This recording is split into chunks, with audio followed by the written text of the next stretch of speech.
नमस्कार। प्रारंभ पर आप सभी का स्वागत है। मैं अवनीश। स्क्रीन के दूसरे हिस्से में आप जिन्हें देख रहे हैं, किसी परिचय की आवश्यकता नहीं है। आरिफ अजाकिया साहब। आइए सबसे पहले स्वागत कर लेते हैं आरिफ साहब का। आरिफ साहब, बहुत-बहुत स्वागत है आपका। जय सिया राम। नमस्कार, जय सिया राम। दर्शकों, आरिफ अजाकिया मूलतः मानवाधिकार कार्यकर्ता हैं। जन्म पाकिस्तान में हुआ, लेकिन मूल भारत में है। भारत के गुजरात प्रदेश के अजाक गांव में। नागरिक हैं फ्रांस के, रहते हैं यूके में। यूके से चल के इस समय आरिफ भाई भारत की यात्रा पे हैं और उनकी लिस्ट में जो सबसे ऊपर है वो है श्री अयोध्या। अयोध्या में मर्यादा पुरुषोत्तम भगवान राम, रामलला विराजमान के दर्शन का। जरा सोचें कि आरिफ भाई जिस यूके से चल के आए हैं, 2 दिन पहले वहां की संसद, वहां के पार्लियामेंट में राम धुन गूंजी है। तो आप और हम गर्व से ये कह सकते हैं कि न सिर्फ पूरे विश्व के करोड़ों सनातनी इस समय राममय हैं, बल्कि जो कागज पे या व्यवहार में सनातनी नहीं है, लेकिन मन से सनातनी है, वहां भी सब कुछ राममय है। इसी को कहते हैं राम जी की महिमा, राम जी की कृपा। अरे भाई, सबसे पहले तो आपका बहुत बहुत स्वागत है। और कैसा चल रहा है आपका भारत दौरा? नमस्कार अवनीश जी, दर्शकों, थैंक यू वेरी मच। सबसे पहले तो मैं ये बता दूं कि जब मुझे पता चला कि 22 से 26 जनवरी श्री अयोध्या में सेलिब्रेशंस होंगी, तो दिल मचल मचल गया। और हमने कहा कि हम कैसे उस धरती पे नहीं होंगे, हमसे बड़ा भी कोई राम भक्त होगा। क्योंकि अवनीश जी हैं या 100 करोड़ भारत के हिंदू हैं जो उनको तो जन्म से राम मिल गए थे, तैयार मिल गए थे। हमको तो राम जी हमने खोज के पाया है। हम मुसलमान घराने में पैदा हुए थे, हमें तो राम जी का पता नहीं था। हम तो राम भक्त बने हैं तो राम जी को खोजा है और फिर पाया है। तो हमने बड़ी स्ट्रगल के बाद राम जी के भक्त बने हैं। मैं जब नया नया सनातन को फॉलो करने लगा तो मुझे एक दोस्त ने पूछा कि अगर आज तुम्हें अपना नाम चेंज करना हो तो क्या नाम रखोगे? तो मैंने कहा राम भक्त। और मैं तो शुरू से ही राम भक्त रहा हूं। तो अवनीश जी, जब मुझे ये पता चला तो मैंने पूरे भारत में मेरे हजारों दोस्त हैं, रिश्तेदार हैं, तो मैंने कहा मैं किससे बात करूं जो मेरा ये राम जी की सेलिब्रेशंस का ख्वाब पूरा कर सके। तो मुझे याद आया कि पिछली बार मैं भारत आया था तो जिन्होंने अयोध्या का मेरा दर्शन करवाया था, तो उन्हीं से बात करूं, तो मैंने आपको फोन किया। और आपने ये सारी कोशिशें की जिसकी वजह से आज मैं भारत में बैठा हूं। और आज नेक्स्ट वीक में श्री अयोध्या के दौरे पे आऊंगा, जहां मेरे मतलब एक लाइफ टाइम विश पूरी होगी कि मैं श्री राम जी के दर्शन करूंगा। वो एक हिस्टोरिक मूवमेंट में मैं पार्ट रहूंगा। आपने पिछली बार मुझे वो राम मंदिर जो टेम्पररी बना था उसमें मुझे दर्शन करवाए थे श्री राम जी के। और आज मैं नई राम जी की जो इतनी खूबसूरत मूर्ति मैंने देखी है ऑनलाइन, उसके दर्शन करूंगा। आशीर्वाद मुझे राम मंदिर से मिलेगा। इससे बड़ा सौभाग्य मेरे लिए कोई और हो नहीं सकता। और इट्स ए वंडरफुल जर्नी। मैं और भी यात्राएं की भारत में। मैंने जैसे मैं हरिद्वार में गंगा स्नान किया, कोशिश की कि जो इतने सालों के पाप हैं वो धुल जाएं। मैं मुंबई में सिद्धि विनायक गया। मैं मध्य प्रदेश में महाकाल के दर्शन किए। और मैंने वहां पे काल भैरव और मंगल मंदिर, फिर इसके अलावा नर्मदा आरती मुझे माहेश्वर में मौका मिला। फिर इसके अलावा मेरा सौभाग्य था कि मैं गुजरात में द्वारका, नागेश्वर, सोमनाथ और कई छोटे छोटे मंदिरों के भी दर्शन हुए मुझे। और अब मैं एक्साइटेड हूं, जो मैं समझता हूं जैसे आपने भी कहा कि टॉप ऑफ द लिस्ट जो मेरा इस ट्रिप का और किसी के भी ट्रिप का हो सकता है, वो श्री अयोध्या और वाराणसी। तो मैं अब यूपी आपके पास आ रहा हूँ दिल्ली से, और उम्मीद है कि राम जी के आशीर्वाद से मैंने जो सच्चाई का सफर शुरू किया है वो जारी और सारी रहेगा और मुझे उसमें सफलता मिलेगी। जी, अद्भुत। अच्छा, अरे भाई, आप पिछली बार अयोध्या आए थे और आपने मेकशिफ्ट जो टेम्पररी मंदिर है, जहां पर श्री राम लला विराजमान है, जो कि एक चल मूर्ति है। मैं आपके जरिए दर्शकों तक भी ये बात पहुंचाऊं कि कल से सोशल मीडिया में जो मर्यादा पुरुषोत्तम भगवान राम के बाल रूप यानी रामलला विराजमान की मूर्ति आप सबने देखी है, सांवले रंग की, सांवले रंगत की, वह अचल मूर्ति है। अचल मूर्ति इसलिए कि 22 तारीख को प्राण प्रतिष्ठा उस मूर्ति की होगी और वह मूर्ति गर्भगृह से कभी निकलेगी नहीं, इसलिए उसे कहा गया अचल मूर्ति।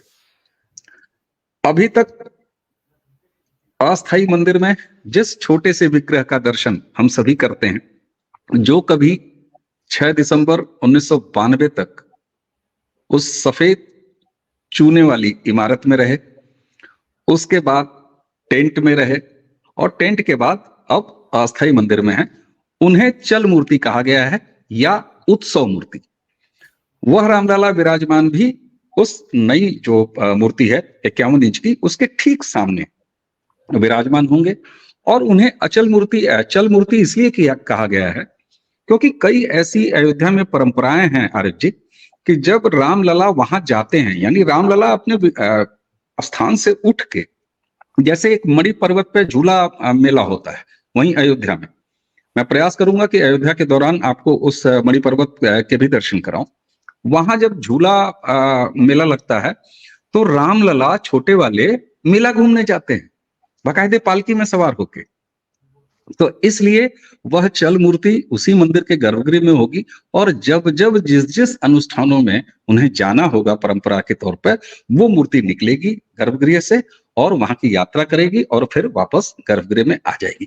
तो ये आप देखिए किस तरीके से हमारे सनातन में, आपके सनातन में, मर्यादा पुरुषोत्तम भगवान को भी, अपने आराध्य को भी अपने घर बुलाया जाता है, अपने घर का बच्चा समझा जाता है।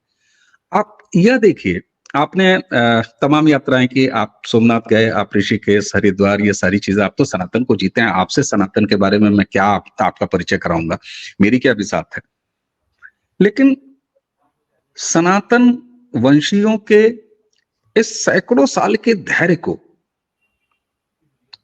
हमारे यहाँ एक पार्टी के नेता हैं साहब, इस समय पता नहीं कौन सी न्याय यात्रा चला रहा है, और जबकि अगर सच्चे अर्थों में कहा जाए तो 22 तारीख को न्याय होने जा रहा है और पूरा सकल भारत, पूरे विश्व के सनातनी इस न्याय यात्रा में शामिल है। कोई भाव से शामिल है, कोई अयोध्या तक पहुंच के शामिल है, कोई मन में शामिल है। तो ऐसे में सैकड़ों सालों सनातनियों के इस धैर्य को कैसे देखते हैं आप कि जब उनके आराध्य कैद रहे ताले में, ताला खुला तो दर्शन मुश्किल, वो ढांचा टूटा तो उसके बाद एक ऐसे दड़बे में गुजर के जाना होता था, फटे हुए टेंट, जहां पर टेंट बदलने के लिए भी सर कोर्ट का आदेश आता था, तब टेंट बदला जाता था। और वहां से आज लकड़ी के एक अस्थायी मंदिर में, और 22 तारीख को प्राण प्रतिष्ठित होंगे अपने उस भव्य स्वरूप में। सर, इस धैर्य को कैसे देखते हैं सनातन धर्मियों के?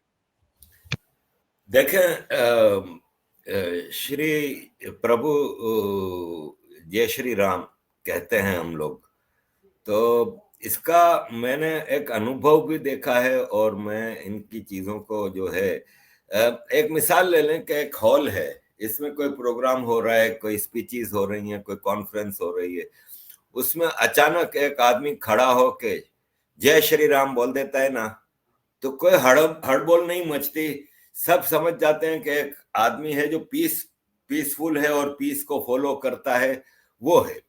लेकिन अगर कोई खड़ा होकर अल्लाह अकबर बोल देगा ना, तो मिनटों में वो कमरा खाली हो जाएगा, सब भाग जाएंगे।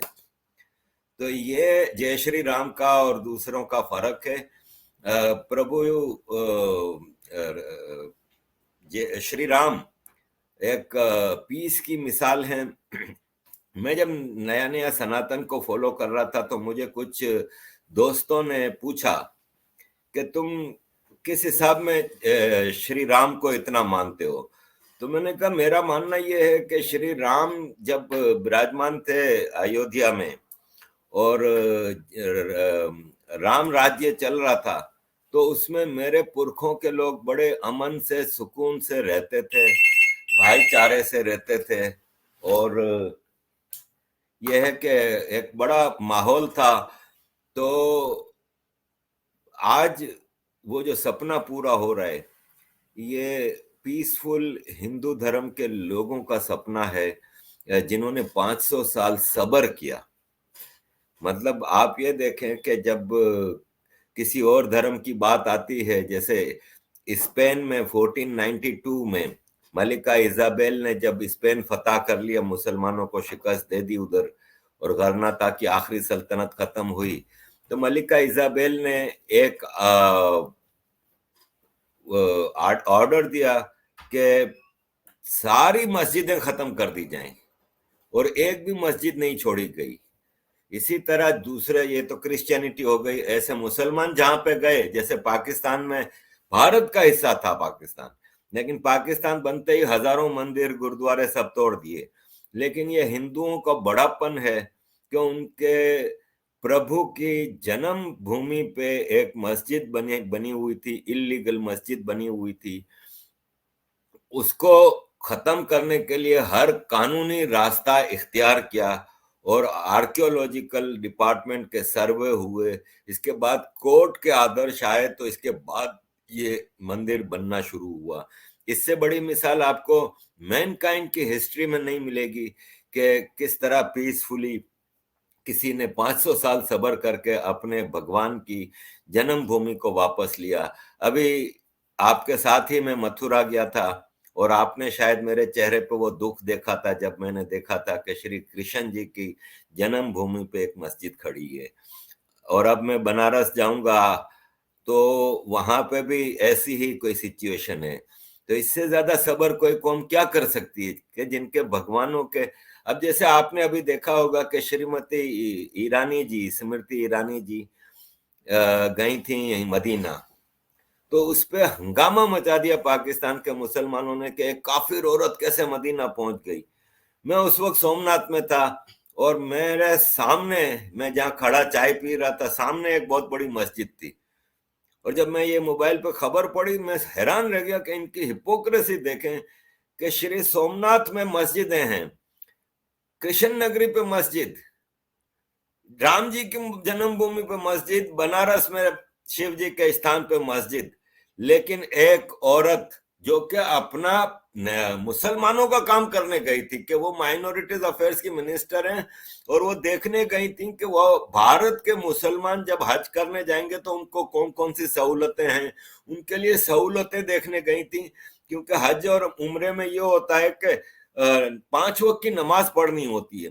अब हाजी को अगर दूर रेसिडेंस मिलती है ना, तो उसको 5 टाइम आना जाना भारी पड़ता है। आपको पता है हज में ज्यादातर बड़ी उम्र के लोग जाते हैं। तो वो बेचारी गई थी अपने भारत के मुसलमानों की सहूलतों के लिए, उस पर इतना हंगामा मचाया, लेकिन खुद मस्जिदें बना के बैठे हैं। तो ये हिंदू कौम की जो सब्र की जो सफर है, उसमें सफलता मिली है जो पहली हमें। आगे अभी सफर बहुत है, लेकिन शुरुआत जब श्री राम जी से हुई है ना, तो आगे भी आसानी हो जाएगी। जी बिल्कुल, बहुत बड़ी बात की। अच्छा आरिफ भाई, एक क्विज आपसे खेल रहा हूं जी। क्या आपने अपनी जानकारी में कभी कोई ऐसा मामला देखा है जब किसी भगवान ने, किसी गॉड ने या किसी देवता ने मुकदमा लड़ा हो खुद? ऐसा कोई वाकया नहीं, नहीं देखा है? नहीं देखा। आप देख रहे हैं जो अभी जो चल रहा है। अयोध्या में 22 तारीख को जो रामलला विराजमान प्राण प्रतिष्ठित होंगे, उन्होंने खुद मुकदमा लड़के वो मुकदमा जीता है। कैसे? मैं बहुत शॉर्ट में बताता हूं। जी बताइए। जो 3-4 रिटें दाखिल थी उस जन्मभूमि स्थान को पाने के लिए, तो चूंकि वो एक जमीन का मुकदमा था और ये दावा किया गया था कि ये जमीन रामलला की जन्म स्थान है और रामलला को बिलोंग करती है। उसके कई पक्षकार थे, कई पेटिशनर थे। उसमें से एक पेटिशनर, एक मुकदमा जानते हैं किस नाम का था? श्री राम लला विराजमान वर्सेस मुस्लिम पक्षकार। अच्छा। और चूंकि श्री राम लला विराजमान अपनी जन्मभूमि के स्थान के लिए मुकदमा लड़ रहे थे, तो बट नेचुरल है कि वो छोटे थे। छोटे थे इसका मतलब नाबालिग थे हैं, इसीलिए उन्हें रामलला बोला जा रहा है।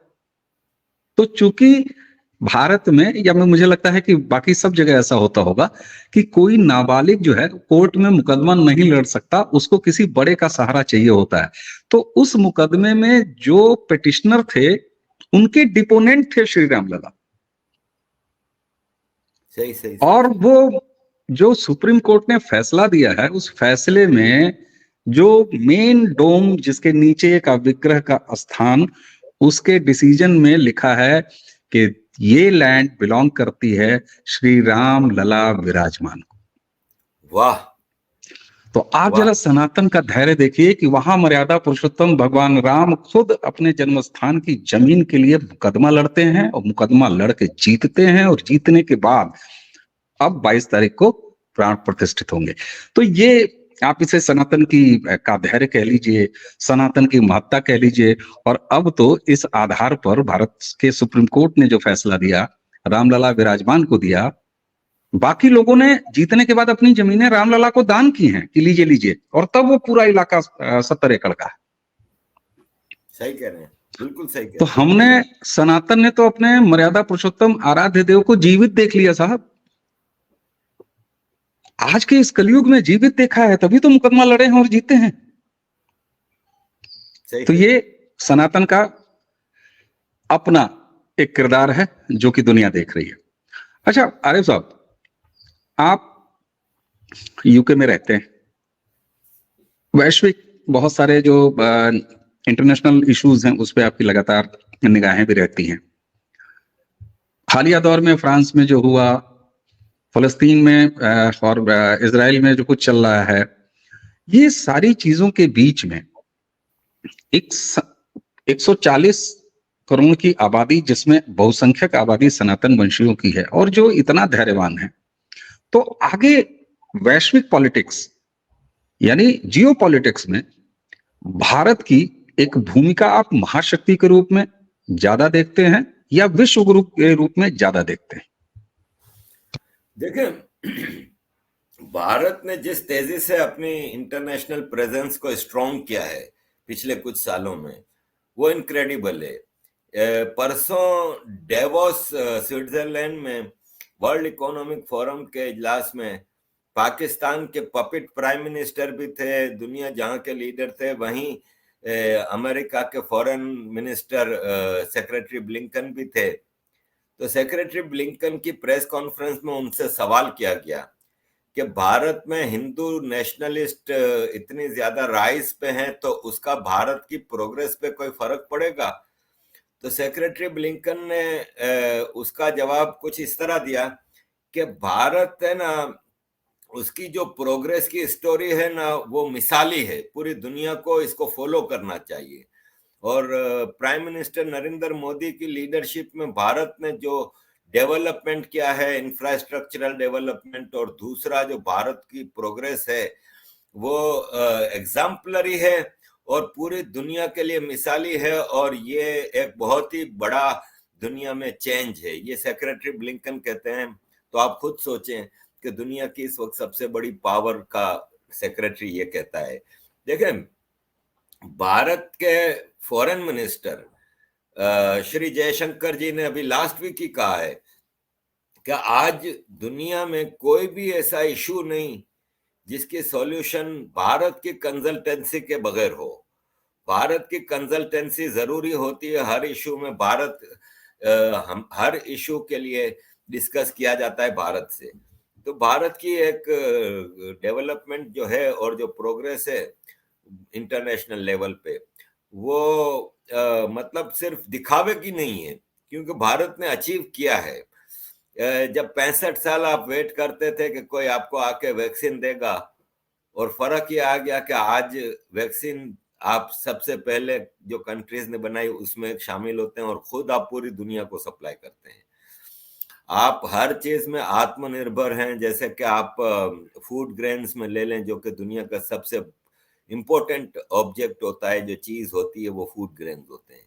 आपके पास food grains, dairy, vegetable, fruit, हर चीज में आप सेल्फ सफिशिएंट हैं, इवन एक्सपोर्ट करते हैं।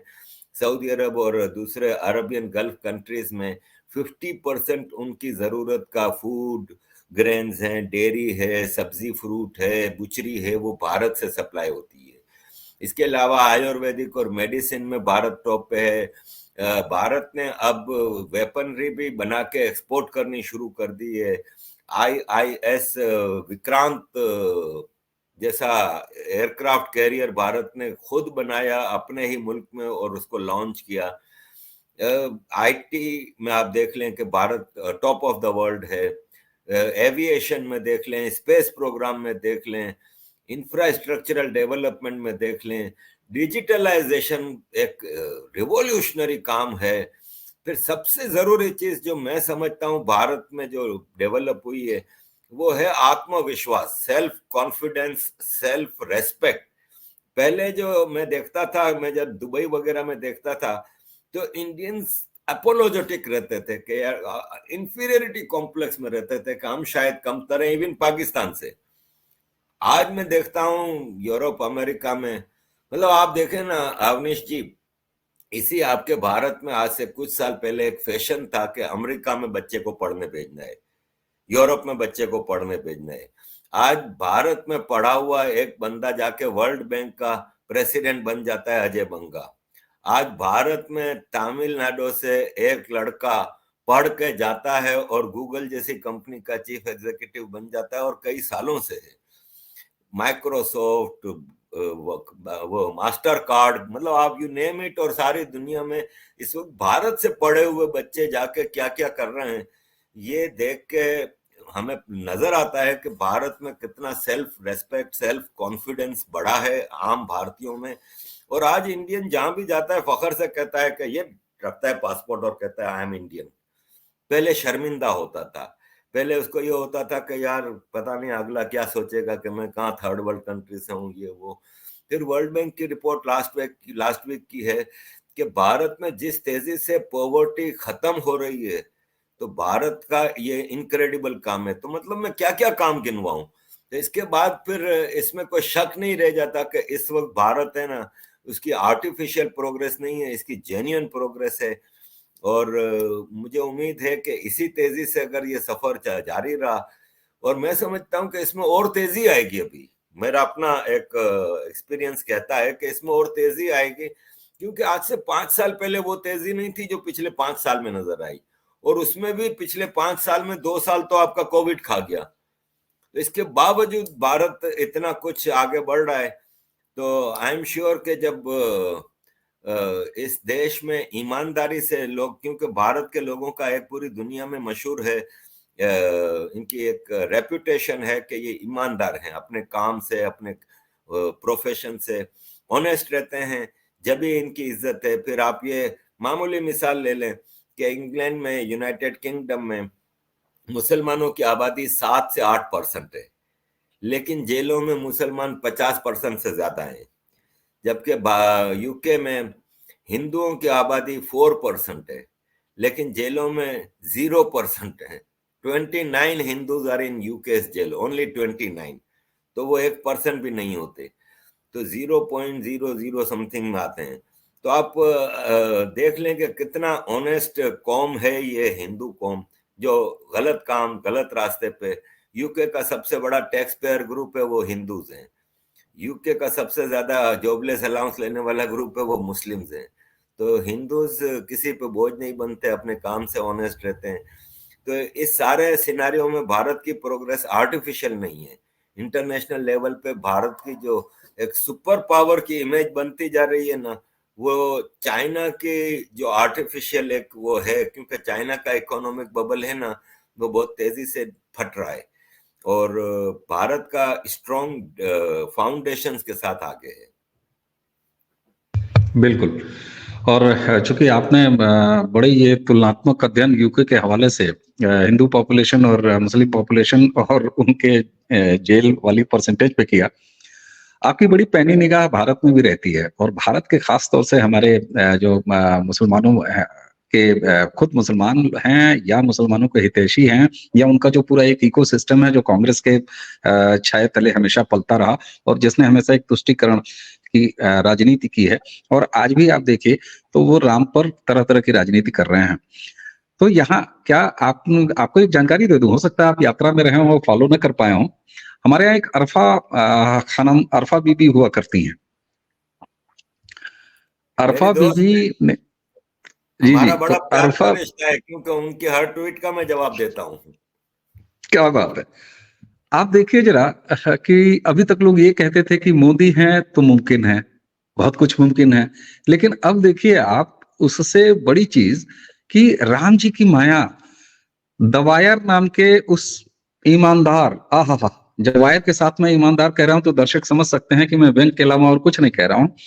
वायर पर एक इंटरव्यू किया उन्होंने, उसका एक प्रोमो जिसमें वो ज्योतिष शास्त्र की तारीफ कर रही हैं और बाकायदे उस आधार पर वो एक्सपर्ट बनी पड़ी हैं, वो ज्योतिषी बनी पड़ी हैं और राम मंदिर की मूर्ति कैसे गलत है, उसकी डिजाइन कैसे गलत है, मोदी क्यों वहां जा रहे हैं। अरफा बीबी और ज्योतिष ज्ञान, इसको कैसे देख रहे हैं सर? देखें, अरफा की जो सबसे ज्यादा वायरल जो ट्वीट रही है ना, वो ये है कि वो कहती हैं कि जय श्री राम कहना कम्युनल है। ये आज से 2-3 साल पहले इनकी ट्वीट है कि जय श्री राम कहना कम्युनल है और भारत माता की जय कहना मुसलमानों के लिए जायज नहीं, क्योंकि इसमें एक मूर्ति की शक्ल दी गई है भारत माता को। जबकि एक और ट्वीट इन्होंने की कि अल्लाह अकबर कहने से हमें शक्ति आती है, तो अल्लाह अकबर कहना लाजिम है। तो यहीं अरफा खानम शेरवानी की पर्सनालिटी आपके सामने आ जाती है। बाकी परिवर्तन तो आ रहा है। जब मैं फारूक अब्दुल्ला को राम जी के भजन गाते हुए सुनता हूं, परिवर्तन तो बहुत आ रहा है। लेकिन मैं यहाँ पे एक मेरा अपना इस बार का अनुभव मुसलमानों के हवाले से 2 हुए हैं मुझे, जो वो आपके सामने रखना चाहूंगा। कि जब मैं मुंबई में गया ना, तो मैंने एक कैब कॉल की, तो कैब वाले का नाम आया रिजवान। तो जब वो आया तो उसकी इतनी लंबी दाढ़ी थी, मौलवी था। तो मैं कैब में बैठ गया, तो मेरा लंदन से फोन आया वाइफ का, तो मैं उससे बात कर रहा था। बात करके जब मैंने फोन रखा तो वो कैब ड्राइवर कहता है कि साहब आप लंदन से आए हो? मैंने कहा मैं लंदन से आया हूँ। तो कहता है कि मैं भी सोच रहा हूँ ये देश छोड़ के बीवी बच्चे लेके चला जाऊं कहीं। तो मैंने कहा कि क्यों, तुम्हें कोई यहाँ पे तकलीफ है क्या? तो उसने कहा यहाँ का मौलवी हमें जीने नहीं देता, वो हमें यहाँ पे कोई मसला नहीं है, फिर भी वो हमारे पीछे पड़ा रहता है कि आंदोलन करो और ये करो और वो करो, जबकि हमें कोई मसला नहीं है। तो मैंने कहा कि फिर तुम नहीं करो आंदोलन, उनकी बात नहीं मानो। तो बोला भाई वो हमारे को फिर तंग करते हैं, हमारी जिंदगी हराम कर देते हैं, हमारे बच्चों को स्कूल में उनके बच्चे तंग करते हैं, दूसरे बच्चे तंग करते हैं, पड़ोसन है मेरी बीवी को तंग करती हैं, हम कहीं जा नहीं सकते, कोई हमें बुलाता नहीं है फिर, और हमारा सोशल बाइकआउट होता है। ये स्थिति है आम मुसलमान की। दूसरा वाकया हुआ जब मैं गुजरात में अहमदाबाद में पतंग मेला था, तो रात को हम पतंग बाजार जा रहे थे ऑटो रिक्शा में बैठ के। तो मेरे जो दोस्त थे मेरे साथ वो हिंदू है और ड्राइवर जो ऑटो का था वो मुसलमान था। तो मेरे दोस्त ने मुझे कोनी मारी कि देखो मैं छेड़ता हूँ इसको। उसको बोला कि देखो भाई साहब, ये जो मेरा दोस्त है वो पाकिस्तान से आया है और मुसलमान है, और ये कहता है कि तुम हिंदू लोग मुसलमानों पे बहुत अत्याचार करते हो, तो आप इसको बताओ कि हम आपके ऊपर अत्याचार करते हैं। तो वो कहता है पाकिस्तानी लोग पागल हैं और पाकिस्तानियों का दिमाग खराब है, उनकी अपनी हालत देखते नहीं, हमारी हालत पे बात करते हैं, हम तो फर्स्ट क्लास जी रहे हैं। आप एक हिंदू हो के पीछे 786 लिखा हुआ है ऑटो के ऊपर, आप तो आके बैठे रिक्शा में, हमें कोई हिंदू से मसला ही नहीं है, हम तो यहाँ पे बेहतरीन जिंदगी गुजार रहे हैं, वो पाकिस्तानी अपनी हालत तो पहले देखें। तो ये भारत के आम मुसलमान की स्थिति है कि वो बेचारे बहुत खुश हैं इधर सोशल मीडिया के दौर में, जब वो पूरी दुनिया में चीजें देखते हैं ना, तो उनको एहसास होता है कि वो जन्नत में रह रहे हैं। यहाँ पे कोई ऐसा मसला नहीं है। सोशल मीडिया आजकल जहाँ पॉजिटिव है वहां पे कुछ नेगेटिव भी है कि छोटे से छोटे चीज को बतंगड़ बना के पेश किया जाता है, खासतौर पे भारत के हवाले से। भारत में किसी को सुई भी चुभ जाए तो इंटरनेशनल इशू बन जाता है। अरफा खानम शेरवानी बीबीसी पे पहुंच जाती हैं, पूरे के पूरे आर्टिकल आ जाते हैं। एक इंटरनेशनल इकोसिस्टम है जो भारत के खिलाफ एक नेगेटिव प्रोपेगेंडा चला रहा है। वरना भारत में तो कोई ऐसा इशू है नहीं। मैं पिछली बार महीना रह के गया, इस बार मुझे महीने से ऊपर हो गया है। मुझे तो कहीं कोई एक वाक्य नजर नहीं आया या किसी एक मुसलमान, इतने मुसलमान मुझे मिले। आपको याद होगा कि लास्ट टाइम बात हुई थी आपके लखनऊ में ही कुछ मुसलमानों से, तो उन्होंने बताया था कि हमारी पॉपुलेशन लखनऊ में यूपी में 18% है, लेकिन योगी जी महाराज ने जो घर बनाए थे वो 40% मुसलमानों को दिए गए। तो मुसलमान बेवकूफ नहीं है। मुसलमान भी जानता है कि भारत में जितनी इनको सहूलतें मिली है या इनकी जो प्रॉस्पेरिटी है, जो थोड़ा बहुत मसला है उनके अपने कम्युनल लीडर्स हैं। जो आपको याद होगा पिछली बार जिस होटल में आपने मुझे लखनऊ में रखा था, वहां पे एक मुस्लिम लीडर आए थे, मैं नाम लेके अब वो नहीं करना चाह रहा। तो वो दूसरे इनके साथ एक पठान साहब थे, और इस तरह के मुस्लिम लीडर्स हैं, मुस्लिम लिखारी हैं, जिनकी जो विदेशी एजेंडे पे काम कर रहे हैं, जिनके रोजगार या इनका पैसा सारा विदेश से आता है, वो लोग ज्यादा मसला शो कर रहे हैं। आम मुसलमान को मसला नहीं है। बिल्कुल। अच्छा, चलते चलते आपसे मैं इस बात का सवाल तो क्या, मैं एक जानकारी चाहता हूं। 14 तारीख को हमारे यहाँ संक्रांति थी, अभी आप भारत में ही थे। संक्रांति के दिन 22 तारीख को चूंकि मूर्ति की प्राण प्रतिष्ठा है, तो उसकी जो औपचारिक विधि विधान और पूजन का जो पूरा एक प्रक्रिया है, वो तो हमारे धर्मगुरु तय करते हैं, और एक सनातन का अपना रिचुअल का है, एक सिस्टम है। तो 14 तारीख से अयोध्या में वो रिचुअल शुरू हुए औपचारिक रूप से, फॉर्मली। उसी दिन को हमारे यहाँ कांग्रेस पार्टी के युवराज, स्वघोषित प्राइम मिनिस्टर, मैं कैंडिडेट भी नहीं कहता हूं, वो अपने आप में प्राइम मिनिस्टर ही है, राहुल गांधी, उन्होंने सो कॉल्ड एक न्याय यात्रा शुरू की। और मजे की बात यह है कि वो न्याय यात्रा मणिपुर से उन्होंने शुरू की। हमने जब अपने यहाँ अब इसको चाहे हमारे यहाँ का जो एस्टेब्लिश मीडिया है उसकी तंगहाली कहिए, समझ की, या जो कहिए, अरुणाचल से उस व्यक्ति ने अपनी यात्रा शुरू नहीं की थी। लेकिन हम ये दावा नहीं कर रहे कि हमारे वीडियो करने के बाद, लेकिन 12-15 दिन 18 दिन पहले हमने भी ये चर्चा की कि भाई आपकी यात्रा एक्सट्रीम, जो जिसको उगते हुए सूरज का प्रदेश बोलते हैं, अरुणाचल प्रदेश, वहां से अगर आप न्याय उठा के चलें तो ज्यादा बेहतर है। आपकी लिस्ट में अरुणाचल क्यों नहीं शामिल है? बाय द वे, हम दावा नहीं कर रहे किसी वजह से। अब कुछ घंटों के लिए वो ईटानगर गए भी थे, अरुणाचल गए भी थे। अब अरुणाचल पर भारत और चाइना के बीच में जो रिफ्ट है वो आपको पता ही है। तो कांग्रेस पार्टी का चीन के साथ बाकायदा एक एमओयू है, वो भी आपकी जानकारी में है। तो वो हो सकता है कि अपने मालिक के इशारे पे उन्होंने अरुणाचल छोड़ रखा हो, बाद में एक आध घंटे के लिए उन्होंने जोड़ भी लिया। उसके बाद वो आ गए, आज छठा दिन है मेरे ख्याल से, और असम है। असम के सीएम हेमंता को आप फॉलो करते ही हैं, आपने कई बार उनका जिक्र किया है, और वो पुराने कांग्रेसी भी हैं। तो उन्होंने एक लाइन में परिभाषित किया राहुल गांधी की पूरी यात्रा को कि ये अच्छा, चूंकि असम में जो है ना, सामान्यतः बंगाली और असमिया लैंग्वेज में मुस्लिम, मुसलमान ये टर्मिनोलॉजी नहीं इस्तेमाल की जाती है। वहां मियाँ शब्द अगर प्यार से भी बोला जाता है तो मियाँ भाई कहा जाता है, और अगर गुस्से में भी बोला जाता है तो मियाँ ही कहा जाता है। तो उन्होंने कहा कि दरअसल राहुल गांधी की ये सो कॉल्ड यात्रा जो है वो मियाँ न्याय यात्रा है। अच्छा, उसी के साथ मैं आपको जोड़ दूं कि ज्यादातर राहुल गांधी उन स्टेट से गुजर रहे हैं जहां भारतीय जनता पार्टी की सरकारें हैं, और उनके जो इलाके हैं, जिन इलाकों से वो गुजर रहे हैं, वहां ज्यादातर उन्होंने प्रयास किया है, उनके यात्रा के ऑर्गेनाइजर्स ने, कि वहां पे मुस्लिम डोमिनेटेड एरिया से ही उनकी यात्रा गुजर रही है। तो हेमंता बिश्व शर्मा अपने चुटीले बयानों के लिए जाने जाते हैं और बड़े एग्रेशन है, और राहुल गांधी को उनसे ज्यादा कौन जानता है, वो कुत्ते को बिस्कुट वाला एपिसोड हेमंता का ही है। तो उन्होंने जो एक शब्द में लोग यहाँ चर्चा कर रहे हैं कि परिभाषित कर दिया पूरी यात्रा को कि ये मियां न्याय यात्रा है। कौन सी? आप कह रहे हैं अन्याय कहीं हो नहीं रहा है, और ये राहुल गांधी किसको न्याय दिलाने निकल पड़े हैं भारत में? भाई मसला ये है कि 1000 किलोमीटर की इनकी ये यात्रा है, ठीक है ना। 1000 किलोमीटर चल के ये वो अचीव नहीं कर सकते जो मोदी जी ने 4 कदम लक्षद्वीप में चल के अचीव कर लिया। ये डिफरेंस है दोनों में, ठीक है ना। वो 1000 किलोमीटर चलेंगे ना, इसके बाद भी वो अचीव नहीं कर सकते कि मोदी जी के 4 कदम लक्षद्वीप पे पूरी दुनिया में हिल गई, पूरी दुनिया में एक तनाव आ गया, एक हंगामा मच गया। तो लीडर का फर्क है। बाकी मुझे अच्छा नहीं लगता कि मैं भारत के किसी पॉलिटिशियन के बारे में बात करूं। आपका इंटरनल मसला है। आफ्टर ऑल मैं एक विदेशी हूं, दिल से भारतीय हूं, जड़ से भारतीय हूं, मेरा डीएनए इंडियन है, सब कुछ है। लेकिन जियो पॉलिटिक्स और इंटरनेशनल लॉज और ये सब चीजें, और फिर आपके भारत के लोग, उस हवाले से मेरे लिए मुनासिब नहीं है कि मैं राहुल गांधी जी या किसी भी भारत के पॉलिटिशियन का ये इंटरनल मसला है।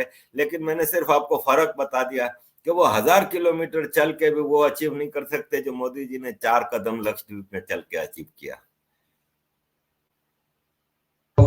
आपने जैसे कहते हैं ना कि मेरे इतने बड़ी जानकारी चाहने वाली बात को आपने उतने में ही समेट दिया जितने में हेमंता ने राहुल गांधी को समेट दिया था।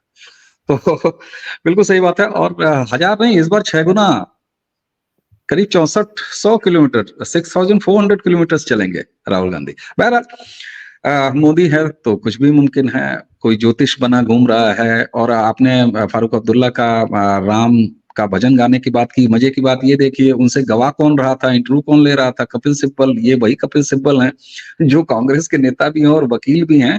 और इन्हीं कपिल सिब्बल ने राम मंदिर में बाबरी पक्ष की तरफ से मुकदमा लड़ते हुए राम को काल्पनिक बताया था, और यहां तक दलील पेश की थी कि राम तो कोई थे ही नहीं, और 10,000 कमरों में से किस कमरे में जन्मे थे राम। तो राम के अस्तित्व पर सवाल उठाने वाले राम के भजन गवा रहे हैं। फारूक अब्दुल्ला साहब राम के भजन गा रहे हैं। तो ऐसे में एक अवनीश शर्मा, अगर एक आरिफ अजाकिया जो मन से सनातनी है, उनके साथ अगर अयोध्या जाके प्रभु श्री राम के दर्शन पाने का सौभाग्य पा रहा है, तो इसी को कहते हैं राम जी की माया, कहीं धूप कहीं छाया। हमारे यहाँ एक कहावत है कि राम जी की माया, कहीं धूप कहीं छाया। अरे भाई, आप का भारत में रहना मन तो करता है कुछ और कह दूं, लेकिन फिर भी हमारी सरकार के खिलाफ हो जाएगा। तो सच कहूं तो वीजा पे आपका आना जाना अखरता है मुझे निजी रूप से। खैर, आपका सम्मान। और भारत यात्रा आपकी बहुत अच्छी चल रही है, इस पर और भी आगे बात करेंगे। आज आपने बहुत अपनी व्यस्तता के बीच, और आप लगातार यात्रा कर रहे हैं, लेकिन आपने हमें समय दिया, इसके लिए आपका बहुत बहुत धन्यवाद। तो दर्शकों, इसी के साथ आरिफ भाई को धन्यवाद कहते हुए आप सभी से आज्ञा चाहेंगे आज के इस अंक में। आरिफ भाई और मेरी तरफ से आप सभी को नमस्कार। जय श्री राम, राम राम।